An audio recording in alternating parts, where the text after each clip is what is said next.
مرحبا بكم في الإعلان الثالث للحلقة الثانية لمسلسل حكاية ليلى. جانفيزا الآن غاضبة جدا من ماهر وسنعرف السبب. جدتها تطلب من سليم بأن يبتعد عن حفيدتها لأنهما لن يتزوجا مطلقا لأن قدرهما مختلف، وهي تعرف متأكدة بأنهما لن يتزوجا مطلقا، بل قدرها مرتبط برجل آخر. هو يقول لها: حفيدتك ستصبح زوجتي عما قريب، وهذه ليست الطريقة التي يجب أن تكلمينني بها.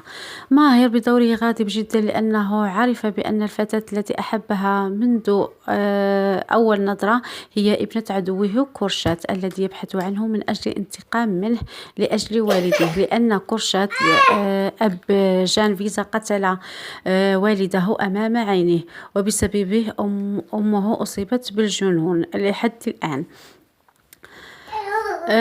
ماهر غاضب جدا ويريد أن يعيد جانفيزا إلى العرس الذي خطفها منه، لأنها طلبت منه ذلك لأنها لا تريد الزواج من سليم، لأنها تكرهه كثيرا، ولأنه من المافيا، ولأن هذا الزواج مدبر، زواج معرفة، زواج مصلحة فقط.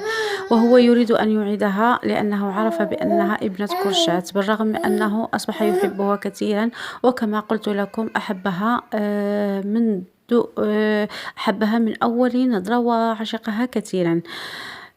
ومن ناحية أخرى فإن جد ماهر يريدانه أن يتزوج بالفتاة التي تركها حبيبها وهي حامل، وهذه الفتاة حامل بابن من هذه العائلة، لذلك فهم يريدون ماهر بأن يتزوج بها ويصرون على ذلك، خصوصا جدته.